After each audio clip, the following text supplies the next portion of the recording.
Ika-12 ng Agosto taong 2009, dahil sa kanilang natanggap na intelligence report na ang mga militante ay nasa isang training camp na kanilang ginawa sa mga bulubunduking lugar ng Basilan, kaya agad na inilunsad ng puwersa ng gobyerno ang Joint Military Operations. Ang Joint Military Operations na ito ay tinawag nilang Operation Tuparin. Ang mga pinagsanib na puwersa ng Marines, Police Commando at Light Reaction Company ay naglunsad ng isang Joint Military Operations upang i-neutralize ang training ground ng mga Abu Sayyaf sa ilalim ni Commander Fauzi Indama sa lugar ng Tipo-Tipo sa Basilan. Walang inaksayang oras ang mga pinagsanib na puwersa ng mga sundalo. Pagsapit ng madaling araw, agad nilang nilusob ang lugar na pinagkukutaan ng mga terorista. Maingat at dahan-dahan silang lumapit sa mga kalaban na tinatayang nasa mahigit kumulang sa 150 na mga terorista na armado ng mga matataas na kalibre ng mga baril.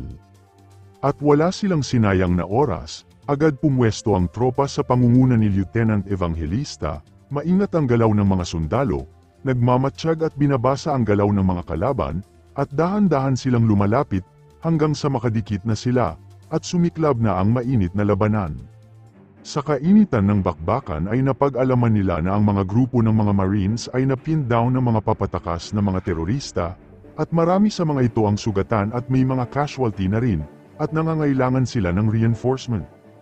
Agad silang sumugod para ma-rescue ang mga Marines, matapang silang lumaban sa pangunguna ni Lieutenant Evangelista.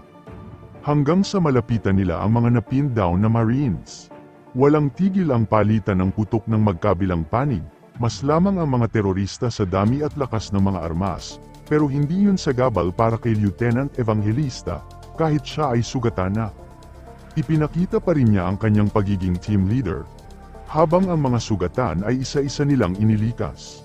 Para mapabilis ang pag-rescue sa mga sugatan sa gitna ng mainit na bakbakan, hindi na alintana ni Lieutenant Evangelista ang sariling kaligtasan. Kahit sugatan din siya, agad niyang kinarga at inilikas ang sugatang sundalo sa ligtas na lugar. Sa gitna ng mainit na putukan, habang may kausap siya sa radyo ay biglang tinamaan si Lieutenant Evangelista at bumagsak sa lupa. Kahit na malubha ang kanyang tama ay tinitiyak pa rin niya ang kaligtasan ng kanyang mga tauhan sa pagtupad sa kanilang mission. Pero dahil sa malubhang niyang tama ay hindi na rin niya nakayanan hanggang sa nalagutan na siya ng hininga. Sa 9 na oras na labanang yun, dahil sa pamumuno ni Lieutenant Evangelista ay malaki ang nambag nito para ma-neutralize ang humigit kumulang na 10 mga militanteng Abu Sayyaf. Sa 9 na oras at matinding bakbakan sa araw na siya ay pinarangalan ng pinakamataas na parangal sa hukbong sandatahan ng Pilipinas, ang Medal of Valor.